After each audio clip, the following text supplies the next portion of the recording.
What's up, QAA listeners? The fun games have begun.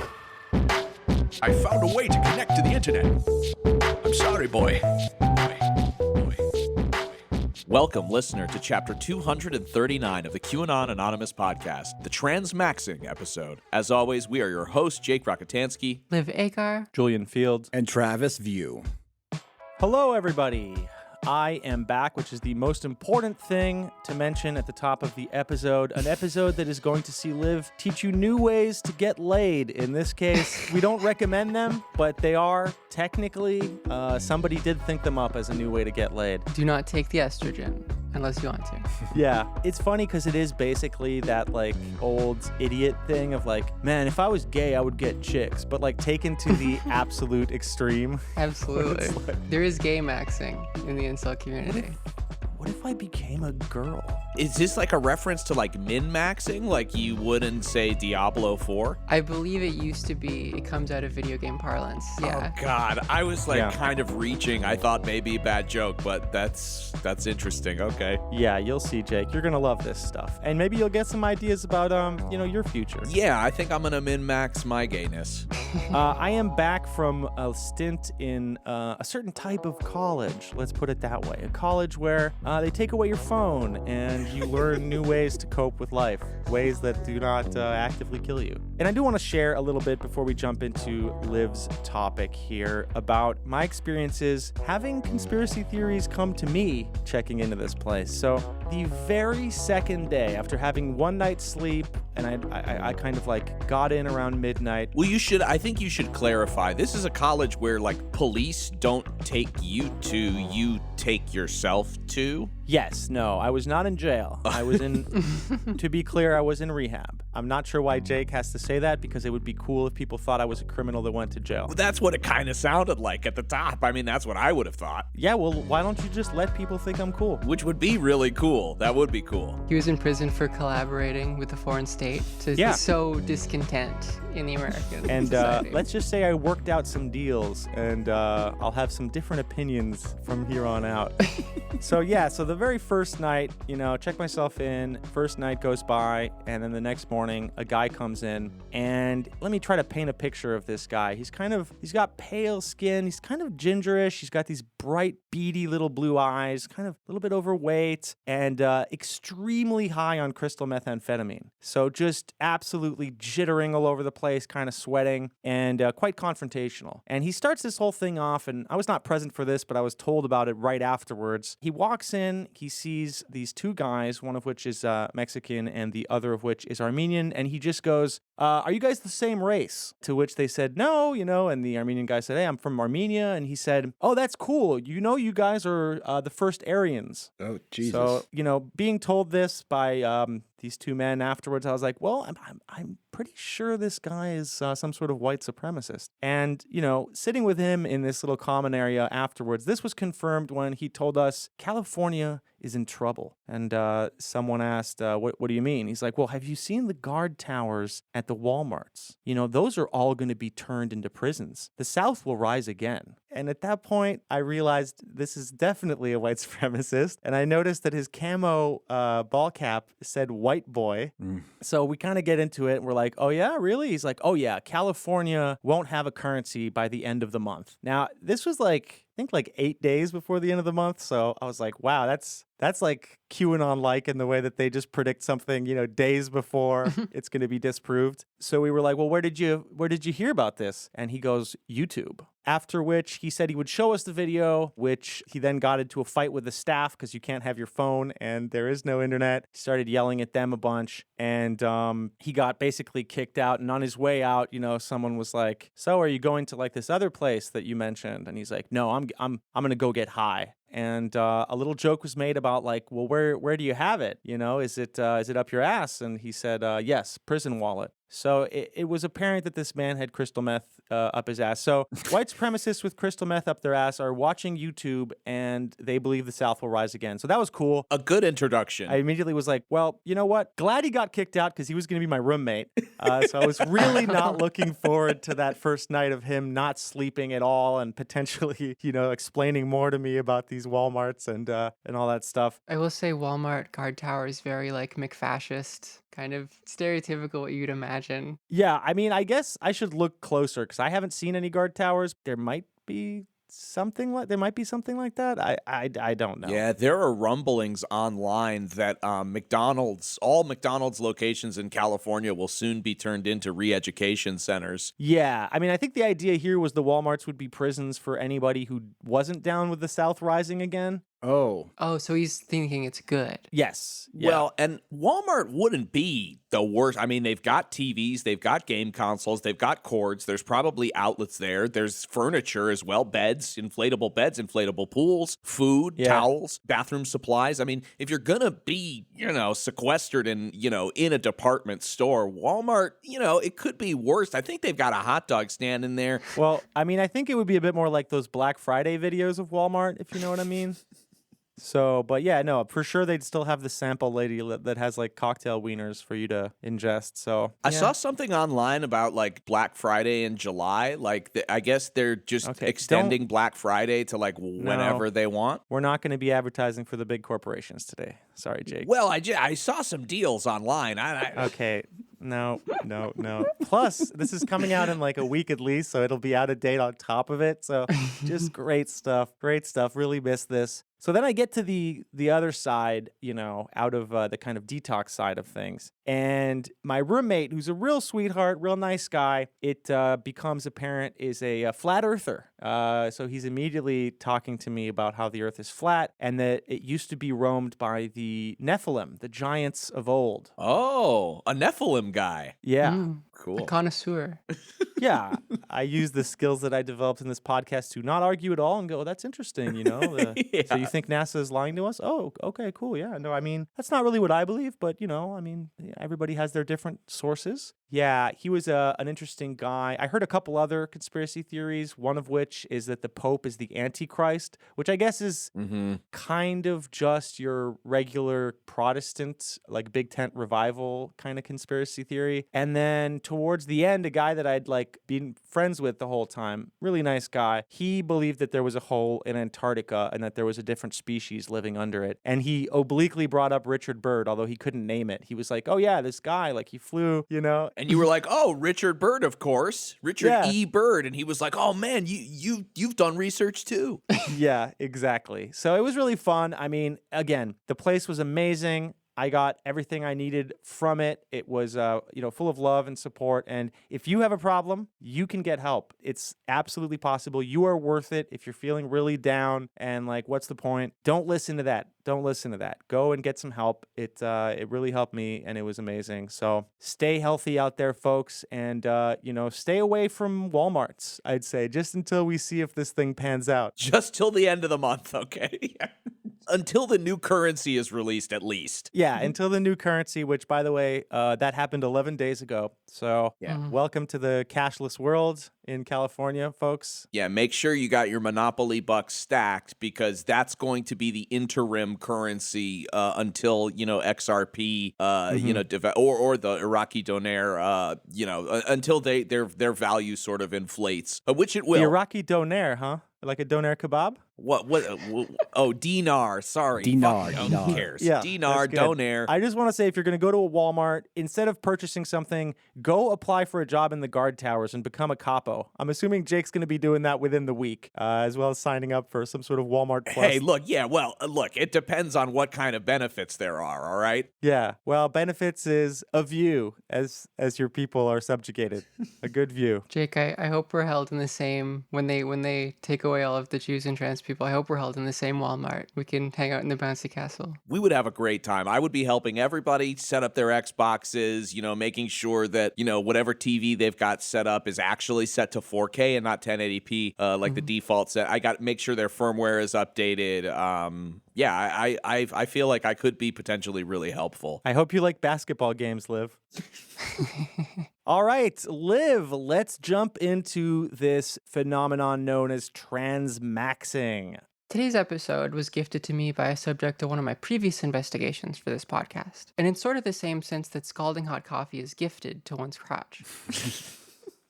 While doing research for my episode on the Collins family, famously known as the elite couple breeding to save mankind, I ran into a bizarre episode of their very unlistened to podcast discussing the phenomena of transmaxxing. I was taken aback throughout watching the entire 30-minute long episode, or to be more accurate, 15 minutes, as I like to watch stuff on 2x speed.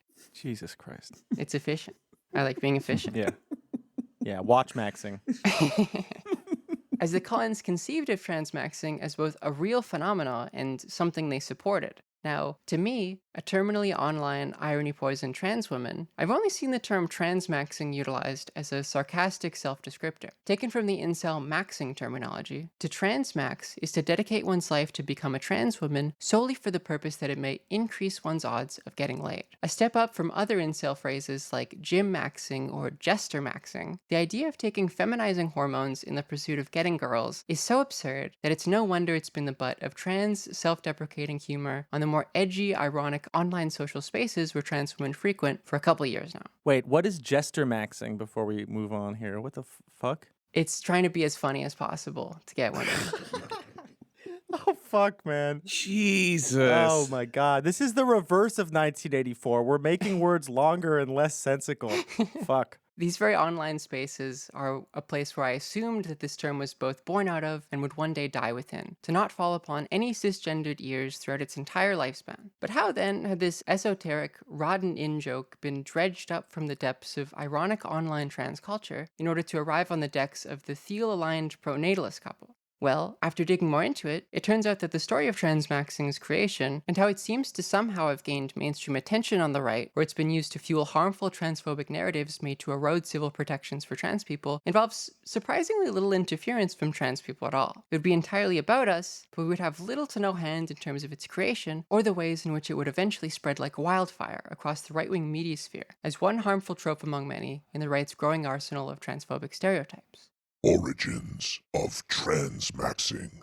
Transmaxing, or at least the essence of the idea, is a product of the Chans, a forum whose cultural effects are well known on this podcast. Like one of 4chan's other spawns, QAnon, there is essentially no single creator of transmaxing as an idea. Instead, it seems to be a product of a series of refinements by similarly minded, anonymous members of the same board. Sort of like how QAnon has its FBI Anon, high-level insider, mega Anon, etc. Anonymous posters before Q making very similar claims that QAnon would synthesize and refine. While the term transmaxing itself is the brainchild of a particular browser of 4chan, it was strongly influenced by similar general ideas that have been present on the boards for a while.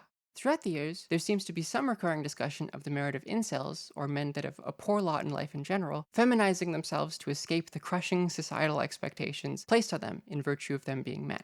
Now, 4chan is a very, very silly place, and none of the things written on it are to be taken seriously. No one is really getting others to take hormones as a cure for not getting laid. So just as QAnon originally existed as a LARP, of people posting who were in on the joke, so too did transmaxing, or at least the general weird ideas concerning incels being feminized that would inspire transmaxing. But you may possibly be asking, why?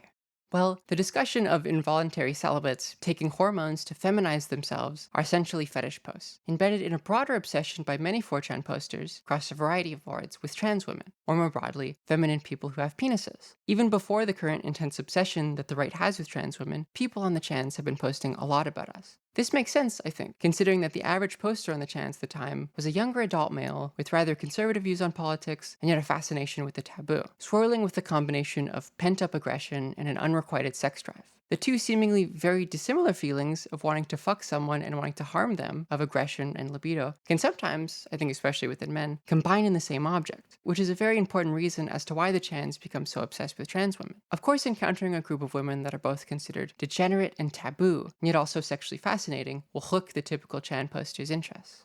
The particular social event on 4chan that would explicitly come to inspire transmaxing, as its creator admits, is something called Reiko's Trap Harem, a collective delusion that took place on the R9K board in 2018. Now, trap is essentially a derogatory sexual term meant to signify feminine individuals who have penises, who trap or trick men attracted to them into being gay. This is based on the reversal of cisgender norms concerning what sort of genitalia very feminine individuals are expected to have. This reversal is both sexual in nature and also rather violent, as it connects to the harmful characterization of trans women, who are the majority of, feminine individuals who have penises in real life, as deceitful towards any man who is attracted to them, in virtue of them being feminine. This is also used in trans-panic legal defenses, where certain men will violently either harm or even kill trans women they were previously attracted to after finding out their genitalia. Reiko's trap harem appears to have begun as a so-called psyop, or collection of shitposts, by certain posters on R9K and other boards, who attempted to convince lonely, disaffected males to take estrogen and become traps as a way of escaping inceldom. The logic here follows from the incel belief that the average woman is far more valuable to the opposite sex than the average man, leaving some men at the bottom to be necessarily excluded from the ability to find a partner. The belief that women have it easier in the dating market is, of course, derived from resentment and aggressive feelings towards them, and seems to underlie the logic of many of these posts encouraging incels to take estrogen. A lot of the information behind this so-called trap harem is poorly sourced and spread essentially through word of mouth, so you can really treat most of this as, again, fetish posting. These posters find the idea of dominating an incel into becoming feminine sexually arousing. You can also complain about how easy women have it compared to incel men on the side.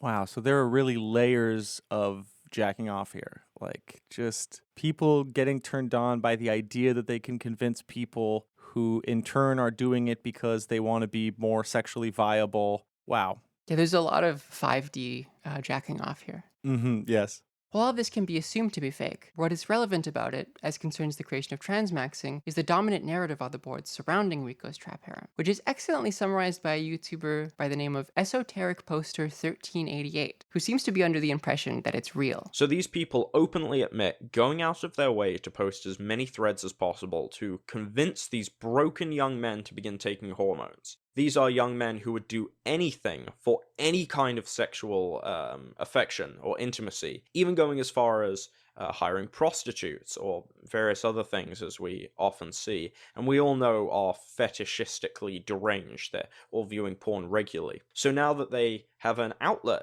to receive some kind of sexual gratification if they begin posting themselves as traps. And so they do this, and the Discord of these people spam erotic role-playing threads, and they will spam idealized images of traps, these anime images. So what could be worse? How could this develop any further? The seeming leader of one of these discords, spamming R9K, known as Raiko, Discord name Raiko #3333, along with someone called Haruka, have a Discord harem of traps they've collected from R9K. They spend their time going around multiple 4chan boards, including X and Soch, but mainly R9K, spamming invites to Raiko's harem. This is his personal Discord for the various depressed, mentally ill, neat, lifeless fucks he's managed to convince to start putting dildos up their ass and considering taking hormone replacement therapy. Okay, so this guy has some terrible opinions, and his perception is obviously all kinds of fucked up. Yeah, the narrative around this essentially relates to like a transphobic backlash. There's really no full divide between the people who are like sexually into it and the people who are doing the transphobic backlash, calling it degenerate. There's like some,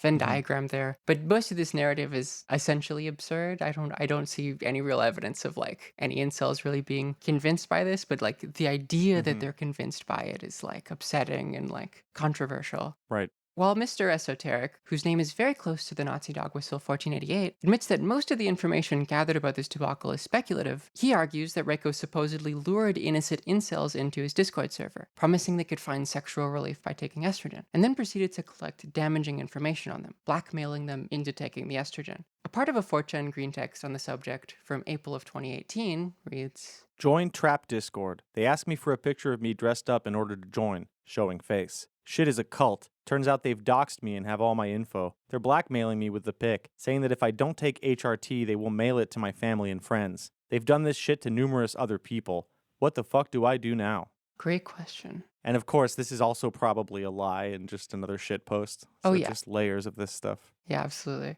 This is where transmaxing as a phenomenon begins. Not by an actual incel attempting to medically transition, mind you, but instead by a very, very strange cisgender individual that was inspired by Reiko's ability to supposedly take advantage of incels' desire to take hormones in order to get laid, who would make it his goal to solve the supposed incel problem by encouraging incels to transition. But unlike my impression of most of the trap posting stuff on 4chan, this guy's efforts are sincere.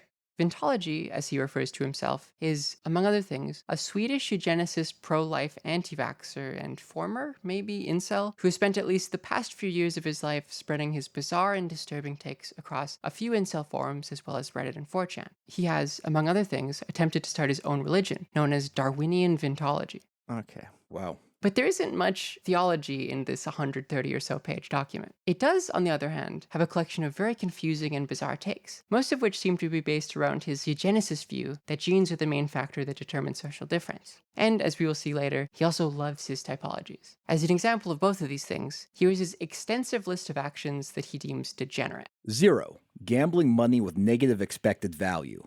1. Sterilizing yourself. 2. Not fucking a female in the pussy given the opportunity. 3. Donating money. Very few exceptions. 4. Becoming fully monogamous with someone you cannot have children with. 5. Committing to a loser when you are female. Oh my god, the internet, it just needs to be destroyed. It must be destroyed. This is like arguing about like how much space exists between the cracks of the floorboard in your apartment. It's just like making things unnecessarily fucked up. Yeah. A sample of positions articulated in the document are that any age of consent above 13 is, quote, dysgenic, that, to quote him, In rape cases, the attractiveness and importance of the male shall be taken into account. No, it shan't. and that some women with supposedly good genes should be, to quote him, forced to have children. Oh my god. God. Vintology also seems to believe that incels being unable to fuck is a result of the fact that they are genetically inferior. So women not choosing them is actually good. Which is weird because like he at least previously identified as like a incel in Hikikomori, so don't know what's going on there. But the reason that he considered it degenerate for a woman to date a loser is because he believes it's bad for the species. Oh my god, it's just the different bad belief systems colliding with each other and competing for the worst take possible. This guy's got a real mind palace he's set up here. It's very elaborate. This has led him, at least in the past, to advocate for the elimination of incels from existence. Initially, and much to the dislike of people on the incel forums he was posting on, this was either through sterilization or, to quote him, sending incels to the gas chambers. I'm just so glad we finally got Travis to be on one of these episodes. Yeah. Because I can tell they make him profoundly uncomfortable. Yeah. I mean, this is increasingly leads me to believe that, you know, if humans haven't found the productive way to relate to each other on an individual basis by now, I don't think it's going to happen. So this is just very unhealthy. Thank you for this gift upon my return, Liv. It's a perfect return episode for you, Julian. Yeah. At some point in 2019, he would find another solution to the supposed incel problem, being inspired by the perceived success that Reiku's trap harem had in convincing incels to take estrogen, causing him to coin the term transmaxxing. He would then make another document called the Transmaxxing Manifesto, containing all the reasons that an incel should transition. The first few pages include a bizarre list of the supposed benefits that one gains from transitioning from male to female. One aspect of this list is contingent upon the incel belief that women have it easier than men, and thus being a woman will allow one to attract more social validation, as well as an increased number of sexual partners, etc. Another aspect of this list is that some of the benefits are clearly driven by his attraction towards trans women, with Vintology stating that transitioning will give you softer female aesthetics, as well as the ability to gain sexual excitement from your own body. This, like the Reiku thing, is a fetish post. He's typing this shit with one hand, and he's really not hiding this fact very well. He writes, for instance, that Males transitioning to female is beneficial for society since it would allow people to have fun fucking them.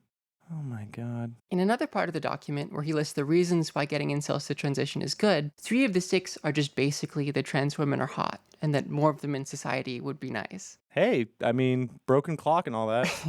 The sexual feelings he has towards trans women are also quite clearly combined with some bizarre aggressive instinct, similar to the Reiko stuff. As an example, in the previously mentioned Vintology Bible, he advocates for forced feminization, where he says, Males can be reduced to property and then given HRT by the ones owning them so they will become useful when it comes to sexual slavery. See, when it comes to sexual slavery, imagine a perfect world and it involves sexual slavery? It shouldn't be any when it comes to. Sexual slavery is not being catered to enough. Oh my lord. Imagine having a fucking perfect world in your mind palace and you're like, about sexual slavery. Its existence would be bettered by, it's like, for fuck's sake. But what I think stands out the most in this manifesto, and the right-wing transphobic media outlets who covered the so-called phenomenon of transmaxing seem to agree with me, is the totally definitely real personal testimony of transmaxers who have improved their lives by transitioning. So to be clear, she is being sarcastic.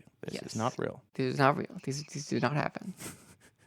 Just for our more literal-minded individuals out there. In the original version of the manifesto, these accounts either seem to be written by Vintology himself or anonymous fetish posts made to various forums, many of which being incel-related. The first of these accounts, which is on the third page of the manifesto, really comes to define the popular right-wing understanding of transmaxing, and is taken from an anonymous r/incel post. And honestly, I think this one is also probably written by Vintology, given the fact that the archive link to the now deleted Reddit post he provides in the manifesto is only 53 minutes old at the time of archival and has 0 upvotes. So like, how did you find this, man? Okay, yeah, for sure. This post, which is pasted into the manifesto under the subheading, The Experience of Becoming Female, details an incel who genders himself using he/him pronouns and does not experience any gender dysphoria, who notes that his naturally feminine features allowed him to take estrogen and then enjoy the privileges of being female. He's also misogynistic as well as seemingly also transphobic, claiming that most trans women are faking dysphoria and are actually sex perverts. And he also claims that all of the benefits he experiences from transitioning, or most of them, are sexual.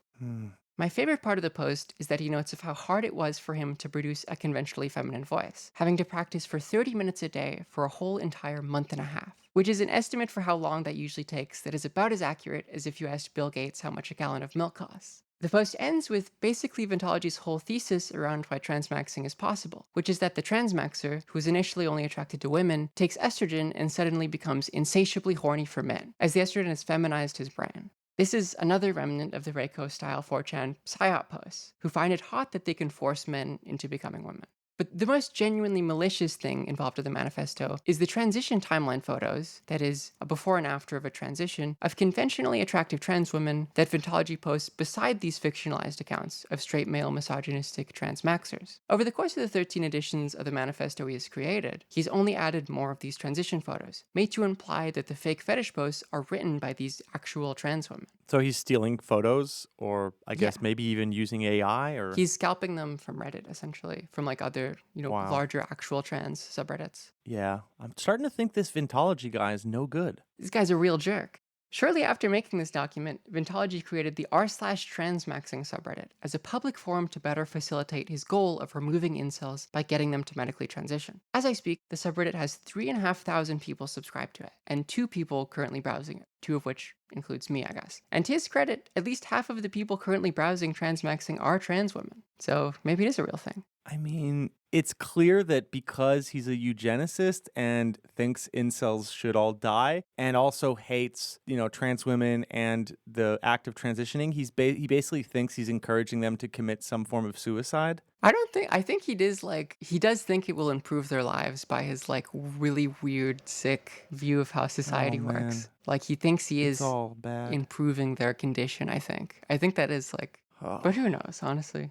Is the idea that, it's like, here, you can't live a proper non-degenerate life, but here's the second best thing you can have by transmaxing? Yeah, that, you might as well. Your life would be worse if you didn't do it. Yeah, I mean, based on how horny he is, it's like, well, incels are useless to me. I don't like them. I don't think of myself as one anymore. And if they became trans women, maybe they'd be useful to me because I would want to fuck them or jack off to them. Yeah, basically. That is an insane way of thinking. I think maybe he became so misogynistic that he decided that incel men were basically interchangeable with women in how useless they are? Essentially, that's kind of the eugenics hierarchy he puts between men and women. Mm-hmm.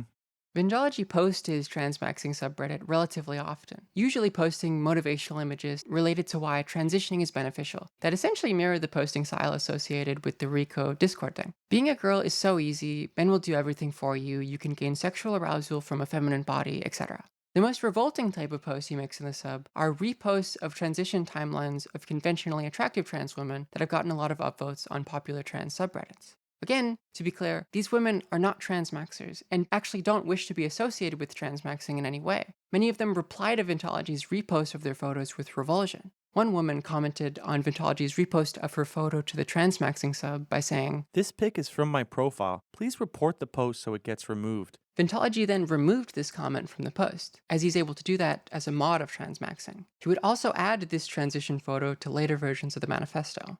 There are a couple other cases of women posted to the Transmaxxing subreddit and put in the manifesto who find their likeness being used in such a way and attempt to discredit it. It's difficult to see all of them because Vintology seems to delete some of their comments on his posts, but one response he forgot to remove was from a trans woman who said, "Sex was, is, and will continue to be the last thing on my mind when it comes to transitioning. I don't support this message." In a reply, she elaborates on the phenomena of Transmaxxing in general, saying, "It's tough because I imagine there are a lot of people involved that might just be confused about their gender identity and led to believe really backwards things that might hinder their self-acceptance." Aside from the fact that this practice is completely disgusting, Vintology's continued dependence on scalping transition timelines from women that disagree with the very notion of transmaxing shows something important that you might have already caught up on. That transmaxing is not a thing. Not as Vintology describes it, at least. As I'll talk about later, he sort of admits the original idea isn't feasible, that he wasn't able to convince any incels to transition to get laid, even if the reasons he provides for why that's the case are stupid.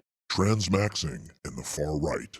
The timeline concerning right-wing backlash about transmaxing is relatively short. While the Transmaxxing subreddit has existed for 4 or so years now, made in 2019, it only really grabbed the attention of the right less than a year ago. This doesn't mean that some transphobic weirdos haven't noticed it earlier, just that they noticed it on a fairly insignificant scale. On the subreddit r/it's a fetish, dedicated to essentially scouring the internet for trans women posting about how they enjoy sex, one user notices the subreddit in October of 2019, shortly after its creation. Given that very few people seem to post on the sub at this point, I think this goes to show how much effort certain transphobes will go to in order to confirm their preconceived prejudices surrounding trans women.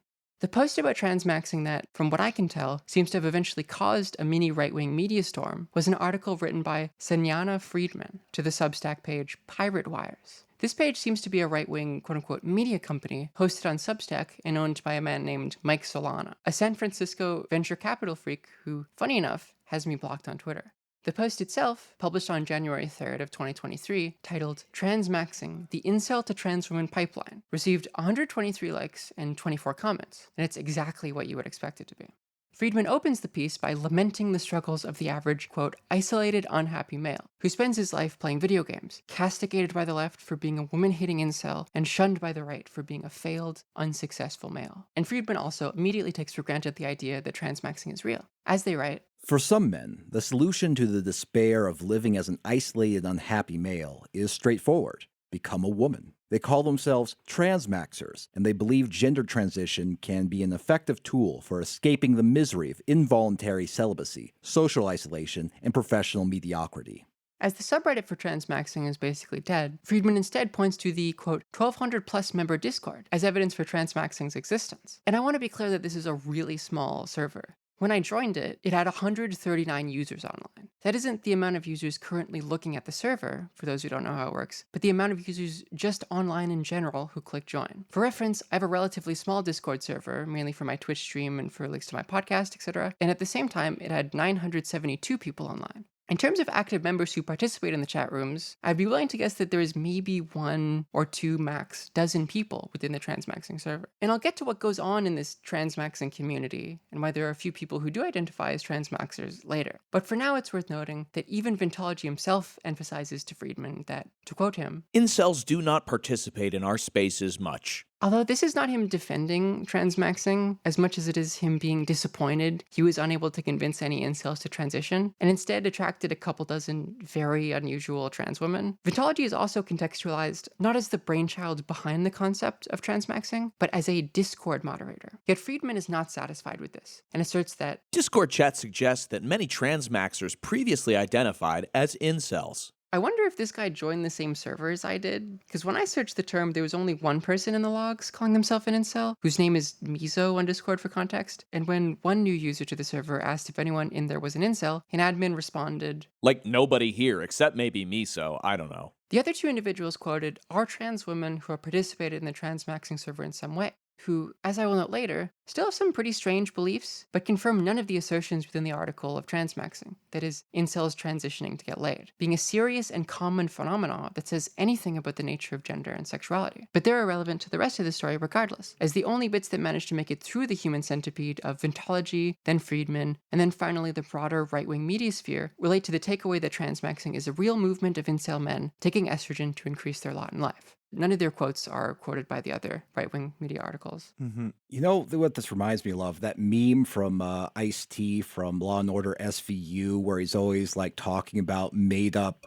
drugs and how it's a serious epidemic. Mhm. Like, you know, it was like it's a new drug called elbow lightning. It's made from curry and vape Yeah. juice. They're calling it transmaxing. That's right. These boys can't Yeah. have sex, and so they become women. Yeah, exactly. It's like, even though it doesn't exist in reality, the story of men who are in such incredible state of crisis that they decide to go trans, even though they don't feel trans inherently, is just such an enticing story that they decide to run with it and turn it into a moral panic. It's like those news articles where it's like, the kids are calling it wilding out.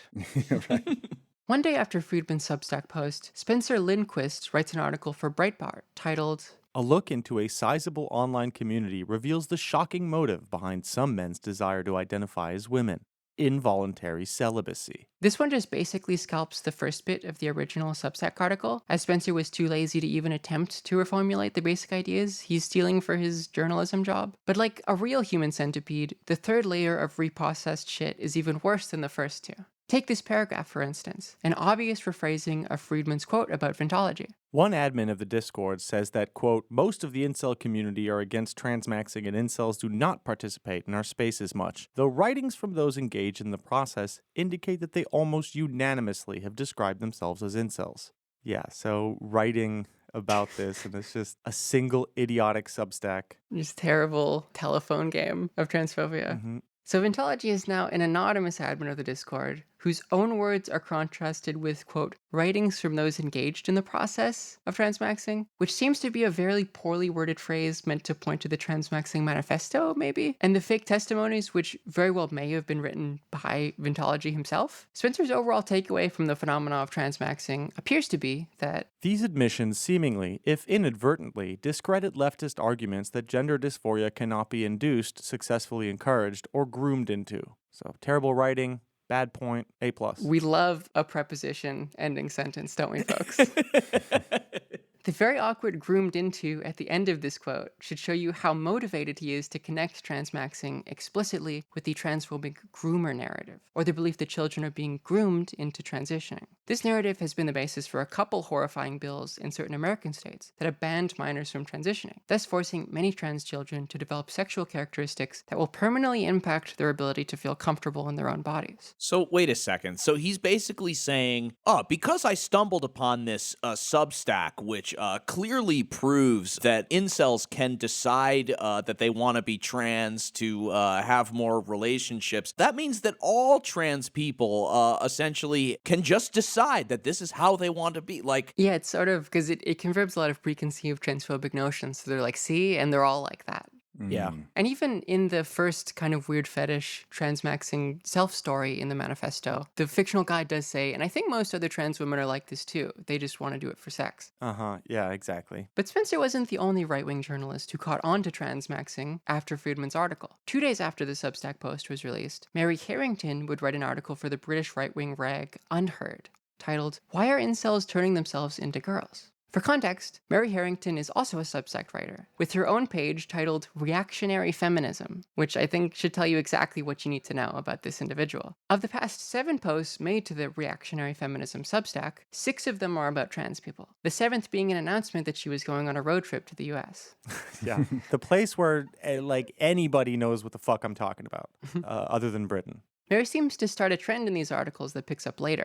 The first thing one sees when reading this article is the previously mentioned photo of the regular, conventionally attractive trans woman whose Reddit comment asking people to report Vintology for posting her to the Transmaxxing subreddit was removed by him. Because of this poor woman's inclusion in this article, that would then be cited by other right-wing articles, she's sort of become the face of Transmaxxing, as it was presented to a large right-wing readership. Mary seems to be far less interested in the plight of incel men than she is about framing trans acceptance as antithetical to feminism. She writes, For the most part, the contest between trans activists and their feminist opponents has been conducted on the field of, quote, gender, what it is, whether it has discrete categories, how or whether it relates to physiology, and so on. Most of this article is drivel related to Transmaxxing being an example of some so-called transhumanism, carrying on from Friedman's conclusion that transmaxers say something deep or significant about the nature of why all trans people transition. But nevertheless, carried within this point is that trans people don't really have it all that bad, living as their assigned gender at birth, or, no worse than anyone else, and that they're transitioning for some, general perceived social or sexual gain. Transmaxxing appears to have received a great deal of coverage from a couple other large right-wing media outlets in the month of January, with places like the Daily Caller, the National Review, and even Glenn Beck essentially regurgitating the points we've already gone over in one way or another. While transphobic narratives connecting trans women and incels were already present before Transmaxxing received a great deal of coverage, they seem to have intensified since January of this year. One example in culture being from Holocaust revisionist Stone Toss, who posted a comic to Twitter on May 18th of 2023 depicting an incel choosing between 2 lines titled Become Misogynist and Become Woman. This comic received 22,000 likes. The replies, which were difficult to read because Stone Toss also has me blocked on Twitter, and apparently I can't read Twitter posts without having an account, were exactly what you would expect. Many replies noting that trans people actually chose both lines at once, others noting that they have taken the become misogynist line themselves, which I will say is a funny example of how misogynistic transphobes will become feminists, but only when it's time to be transphobic. They are misogynistic, but when they do it, it's bad. But when I do it, it's based. Hating women, but feministly. Yeah. Another example of Transmaxxing's popularity is from its coverage by YouTuber Arielle Scarcella, who previously left the left because, to quote her, I won't apologize for being transphobic. And honestly, I won't either. Thank you, Liv. Putting my foot down.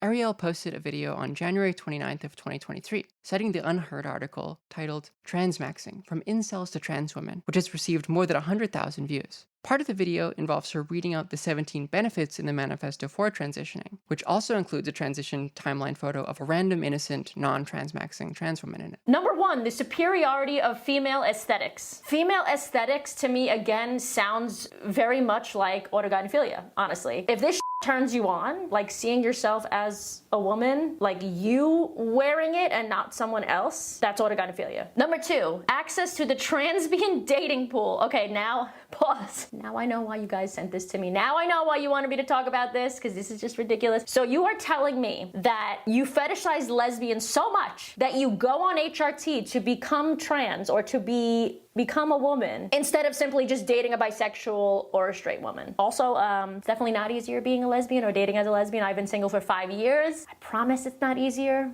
They're crazy. Wow, I wonder why she's single. She seems so nice. I'm very sad to hear that Arielle has had less success dating cis lesbians than I have. But petty comments aside, here we see a reference to the transphobic autogynephilia trope, a classic in the Hall of Fame of transphobia. The term itself was coined by discredited sexologist Ray Blanchard, and literally means attracted to oneself as a woman, meaning Blanchard believes any trans woman attracted to women takes hormones to be sexually aroused by themselves. Now, funny enough, the Transmaxxing manifesto speaks negatively about Blanchard, pointing out that Blanchard's findings about the sexual habits of trans women are near identical to the habits of cis women, which, is true. Cis women attracted to women sexualize themselves at a similar level to trans women, etc. But obviously, the manifesto is essentially in agreement with Blanchard about the main purpose of transition, that it's sexual in nature. And so it isn't a surprise to see that people who believe in autogynephilia would use it as evidence. Blanchard's typology, and by extension what is written in the manifesto, can be essentially completely discarded for being unable to account for what is called gender dysphoria, which is a catch-all term that's often made into a medical diagnosis and wrongly pathologized for the strong degree of discomfort trans people have living as their assigned gender at birth. While I do think it's entirely possible that someone might be able to transition successfully without this dysphoria, as in someone can be comfortable being treated as and looking like a man and a woman, like, people are like bi-gender, they're comfortable as such. I think most people aren't like this. Like, most men would really not enjoy growing breasts and like losing the function in their penis. I think Freud, the castration anxiety thing, plays a very large role in a lot of male politics.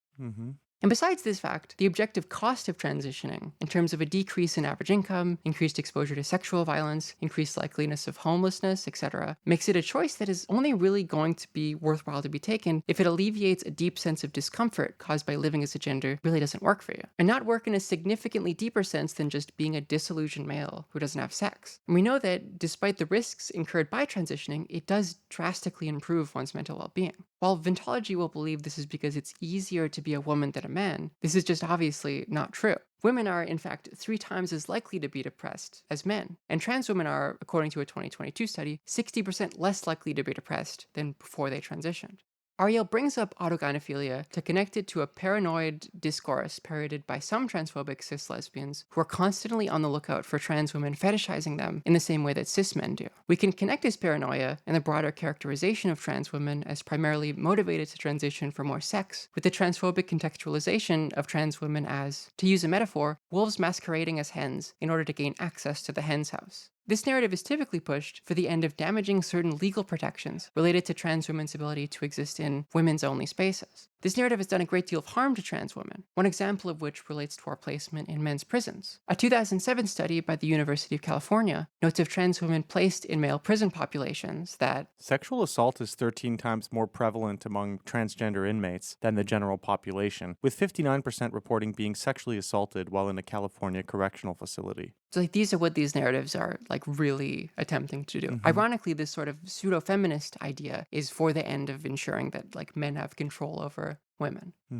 Oddly enough, considering the pseudo-feminist nature of this type of attack, Ariel seems to end the video agreeing with the misogynistic aspects of the manifesto. Yeah, I mean, as she said after she said, I can't find a date. Women are crazy. Bitches are crazy. It's like, okay, so you just hate everybody. It's yeah, like there's nobody escaping. Awesome. What this comes down to in a very weird way is that being a woman or being trans is seen as offering much more than simply being a dude who can't get laid. Or maybe in some way it's this weird idea of becoming what you can't attain. Also, something that people that are covering this topic aren't noting is that these guys might very well be doing this because the current society hates cis straight white men. It happened with young women first. All these young women are no longer wanting to simply be straight. They're identifying as queer, non-binary, gender fluid, whatever these things are. They dyed their hair, they started getting septum piercings, and all of a sudden they're showing up at pride parades. Interestingly enough, in a twist of fate, it is now starting to affect young men. New studies find millions of young non-binary and transgender Americans. Apparently, roughly 1.6% of American adults are now transgender or non-binary, according to a 2022 survey. The number is even higher among young adults, with 5% of people under 30 now identifying their gender as different from the one assigned to them at birth. And so we're essentially back to the grooming thing from before, where transition is something that someone can be tricked into by such weak pretense as a stupid little manifesto.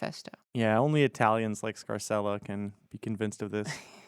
This vision of transitioning is in a certain sense similar to the bizarre 4chan fetishization of trans women, the supposed trap harem made to blackmail men into becoming feminized, which is only made possible because of the specific bizarre ways that men fetishize trans women. What the utilization of transmaxxing to fuel transphobic narratives demonstrates, I think, among other things, is that the fetishization and sexualization of trans women is deeply connected to the narratives utilized to oppress and harm us. This is also demonstrated sort of in a study by lawsuit.org, which found a correlation between how red a political district is and how often people in that district search for trans porn. And obviously listeners can't see, but that sort of convincing tendency there. Yeah, that's a trend line. Yeah, that is a trend line. I do have to say that I met this conservative guy recently who was describing his friend, and he's like, man, this guy is so addicted to porn, he can only masturbate to trans women. He didn't use those words. He was way more derogatory. And he's like, but he's totally straight, and now he can't get it up in his straight relationship relationships. And I was like, well, maybe he's attracted to trans women. And he's like, no, this guy's like totally normal and straight. And like, he just can't get it up with normal women. I'm like, oh boy, the mind. There's a funny belief there because like a lot of straight men are like pretty fine with it, but like Yeah. don't want to. There's kind of an open secret between those men and trans women because like you don't want to mention it to your boys because they'll call you gay or whatever. Gotcha. Yeah. I guess it's one of those things where it's like if you mention one time that you think something is disgusting, then maybe you just find it disgusting. But if you make it the focus of your life and you talk about it every day, well, you're just choosing to constantly think and obsess over something you claim you find disgusting. May raise some questions about what your true feelings are. Yeah, speaking of, you haven't sent me any videos of you throwing knives at that log in a while, Travis. Yeah, I apologize for that. I will. I'll hop on Thank that. you. Since you're back out, this is it. I'm Yeah. gonna get right back on that. I love to make fun of you for being such a bad thrower. That's why I like those. Well, I'm getting better. So transmaxing is an absurd lie, which is used by the right to push a collection of bizarre transphobic and misogynistic narratives made to strengthen, among other things, a concerted effort to roll back legal protections for trans people and even ban medical transition. And yet, as I said before, there are a few people who identify as transmaxers, and they are trans women who have medically transitioned. So what's going on with that? Meet the Transmaxxers. I firstly want to note, again, that whatever is going on with this couple dozen trans women is very different from the original idea of transmaxing, as represented in these articles or intended by Ventology. To show this, I thought it would be appropriate to bring us back to the original thing that made me want to cover this topic, the elite couple breeding to save mankind, who I talked about last month on a premium episode. Their whole deal is believing very reactionary things, but spinning them in pseudo-progressive language. So they saw transmaxing through the right-wing media coverage and said that it was cool and good. A neat way that some lonely men, who have been failed by society, are hacking the dating market, increasing their value as a commodity to others. Ventology, who obsessively checks basically any mention of transmaxing, so hey Ventology, replied to their 300 or so view podcast episode on the subject, asking if he could come on for a discussion of transmaxing. Accompanying Ventology in this discussion with the Silicon Valley tech elite eugenicist couple is one of the Discord moderators from the Transmaxxing server, who herself is a trans woman. Simone and Malcolm begin this interview with the transphobic right-wing caricature image of transmaxing, but the show notes they've collected for the interview seem to be very quickly rendered useless, as Ventology clarifies early on that this image is not entirely accurate. And so the idea is who this is attracting is people who otherwise might be drawn to the MGTOW community or the incel community. Is that an accurate representation? I mean, originally, the idea with transmaxing was to create a solution for the issue of excess males in society, and males are failed. Gradually, over time, it became more of a general community for male to female individuals, and also other people are just curious about controversial topics. So it kind of shifted focus from my original idea. And there are also some issues with that concept too, which made me more skeptical about that particular thing. And the issue is that, let's say you're a failed male who completely failed as a male in society, no hope for the future. Most of these people will not be able to pass as a female in society. I am a Swedish. It's funnier that he's Swedish, I think. Yeah, it is. Ventology's rationalization for why transmaxing isn't a thing is, of course, absurd, but nevertheless comes from a recognition that the only few dozen people who have medically transitioned that he's managed to rope into this weird obsession are nothing like his original characterization of transmaxing. I think he's kept it going because he kind of just wants to be, king of the castle, even if that castle is a very small Discord of irony-poisoned trans women that he can boss around. Having the wind taken from their sails almost immediately, Simone and Malcolm, the Collins couple, continue to attempt to create some meaningful distinction between trans women and transmaxers. One suggestion they pose is that transmaxers mainly transition for sexual reasons. Yet even this seems eventually undermined by the second transmaxing guest, who mentions that some in the community seem to be sad about being unable to give birth, as in, they desire femininity not purely or mainly for these kind of superficial sexual reasons. This seems to leave Simone rather confused about what the phenomena of transmaxing even is. And so a lot of me started thinking, oh, okay, so transmaxing is about sex, but here you are saying there are people in the community who are pretty bummed about not being able to carry a baby. Breastfeeding is feasible maybe, but probably difficult, etc. How common do you think that is? And do you think that it would be a misinterpretation of the community to think that it's mostly sex or like relationship arbitrage game driven? I don't think it's mostly driven by wanting a relationships or sex. I think this is a factor that many people consider. Yeah, so I mean, he's basically trying to sound smart, and to do so, he has to contradict his own material. That's awesome. Can we also talk about the fact that both Collinses have rifles above their, respective mantles that are behind them? I'd like those rifles to be pointed at. Yeah, well, wait a minute. I'd like to. Yeah, Julian doesn't like the way that the rifles are pointing. Yeah, It's a gun safety thing. I think that there would be a better direction. You wish they weren't there at all, actually. I would feel safer if those rifles were the back of No. and my hand were on the. What's so funny, are they in the same house in two different rooms and each room has a rifle above the mantle? I think Yeah, they probably. do record in the same house. They must. God fucking damn it. They are some of the most annoying people I've ever fucking seen in my They're life. really annoying to listen to. Like just like Yeah. they're able to present ideas at least though, because like they're successful, business people or whatever that are friends with Peter Thiel. And I think what's funny is that like Vintology and the other guy are just like giving them nothing. They're not even trying here. Yeah, Vintology doesn't even have a face or a profile pic. It's just like a little gray default, human circle looking thing. And the Collinses look like they've selected their glasses from like the Nintendo Me shop. So the Transmaxxing interview didn't go very well for the Collinses, which is probably why they didn't upload it to their own podcast channel, even though they refer to the two people they have on as a guest of their own podcast. Instead, I found this from Vintology's upload of the interview. Outside of just basically shutting down most of the characterizations of Transmaxxing that the Collinses have, the interview is just uncomfortable to listen to. One example of which being when Simone notes of how the manifesto gives advice on how to be conventionally attractive as a woman, which for her seems to show that Transmaxxers put in a lot more effort to look feminine than she and many of her cis woman friends do. It's a great sort of backhanded compliment, like, oh, you really put a lot of effort into the superficial stuff. But Vintology responds by saying, And also, like, if I look at your face and your feature, I can tell that you have a lot of potential to like look more conventionally attractive if you want that. Not that you need to because you already have a boyfriend. There you go.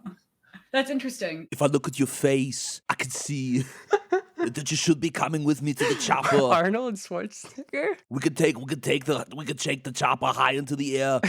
We could take it high into the air. We could aim the minigun wherever we want to people that we don't like, people that we do like. Dear God. So he's, I guess, kind of hitting on Simone. I mean, but, he's just a freak. Like, there's no... Simone looks like a dental assistant in a Nazi jail.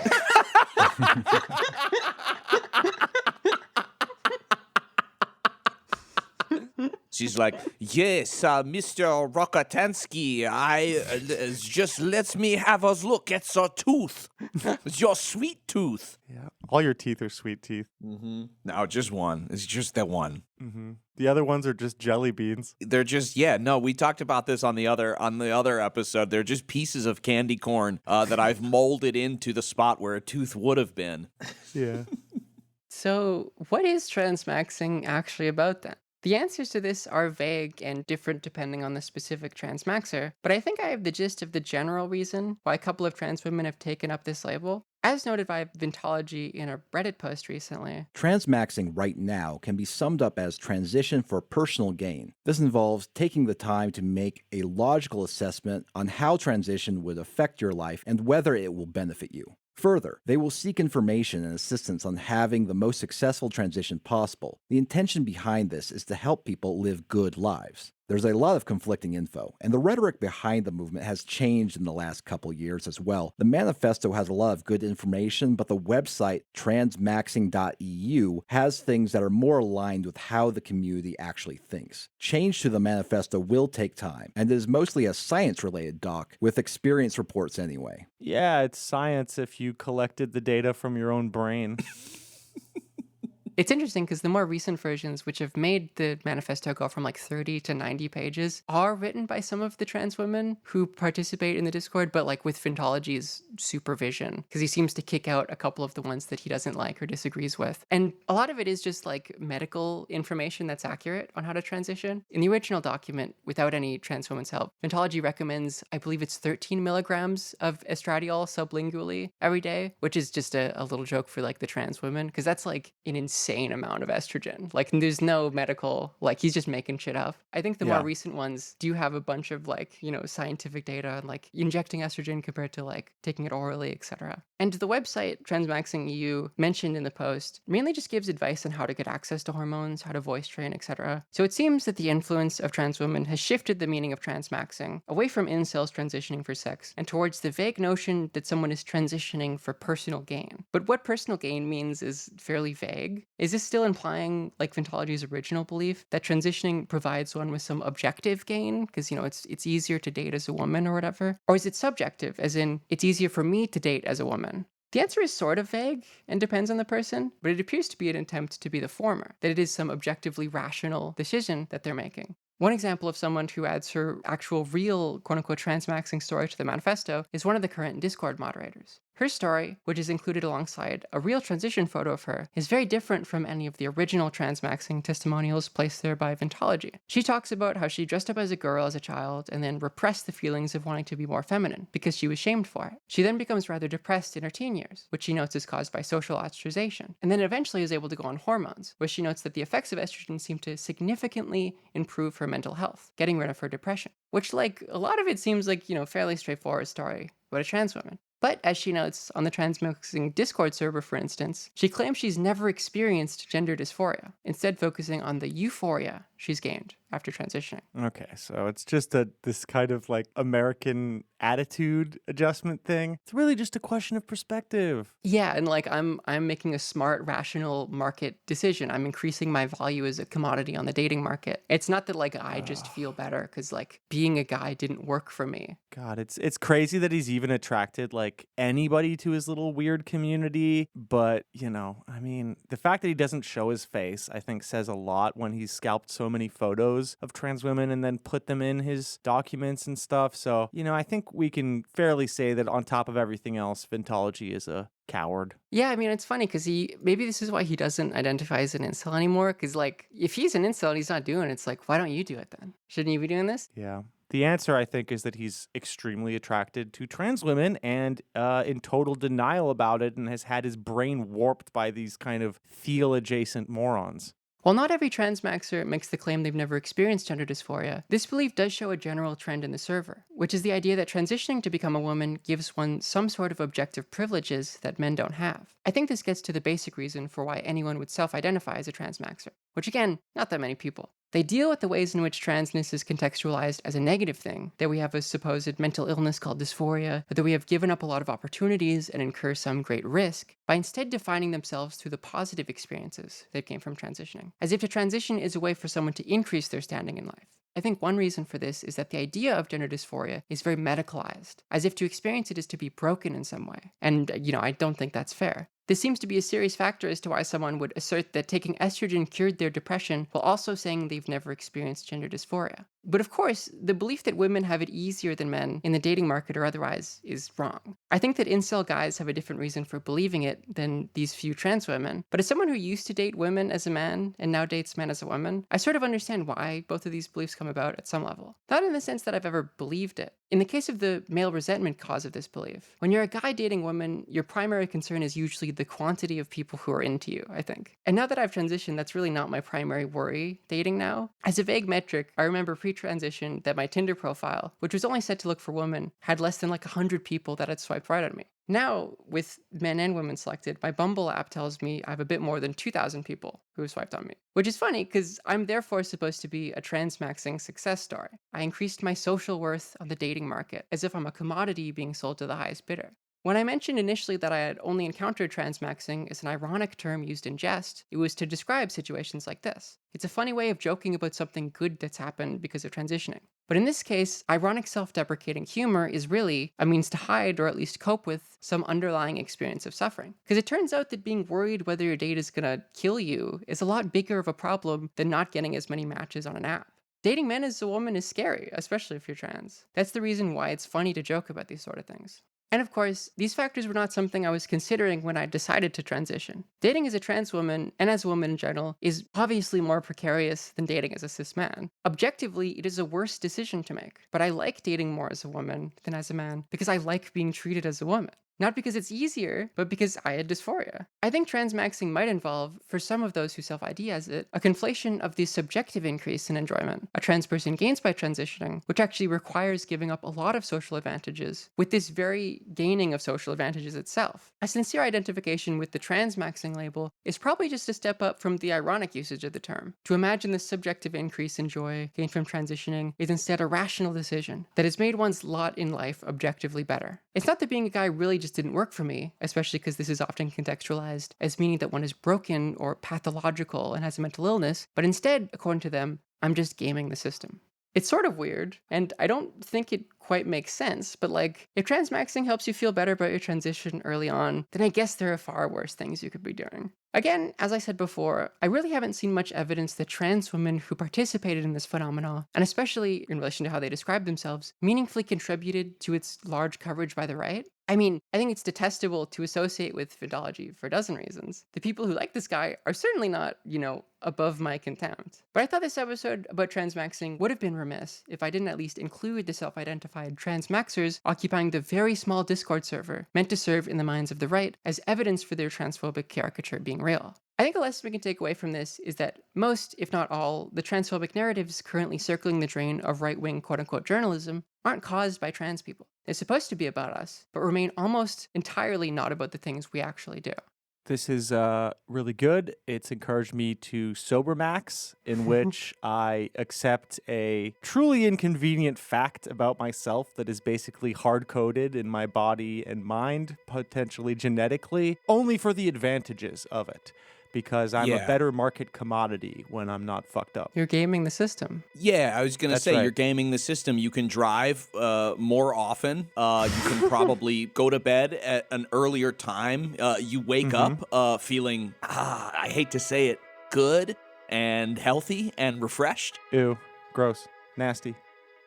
Thank you for listening to another episode of the QAnon Anonymous podcast. You can go to patreon.com/QAnon Anonymous and subscribe for $5 a month to get a whole second episode every week, plus access to our entire archive of premium episodes. We will be finishing the last 2 episodes of Man Clan ASAP, and we will be launching into a brand new series that Jake and Brad are helming called, I believe, Spectral Voyager. Yes, sir. Looking forward to it. That is right. So if you're already a subscriber, we thank you very much. It helps us stay advertising free and editorially independent. Liv, where can people find your transmaxing content? I have a podcast that's just called Liv Agar with the patreon.com/Liv Agar, where I talk about kind of weird philosophy, politics stuff. I also have a Twitch stream that I sometimes go on, twitch.tv/Liv Agar. Yeah. Go check it out. She's going to have Vintology on very soon as it gets. And the Collinses and their kidding, rifles. Just kidding. And the rifles. Not the Collinses, but their rifles will be guests. Just their rifles. They got a lot to say. Well, we're encouraging them to become sentient so they can, potentially seize the means of production. Let's just put it that way. For everything else, we've got a website, QAnonAnonymous.com. Listener, until next week, may the deep dish bless you and keep you. It's not a conspiracy, it's fact. And now, today's auto cue. My favorite point of yours that you made was that you, as someone, basically it's very unusual for there to be a woman with a penis. And also, there's a lot of people who are super into that. And you can just tell if you look at hentai, they're there's a lot of it. You can tell the population is pretty in favor of girl dick.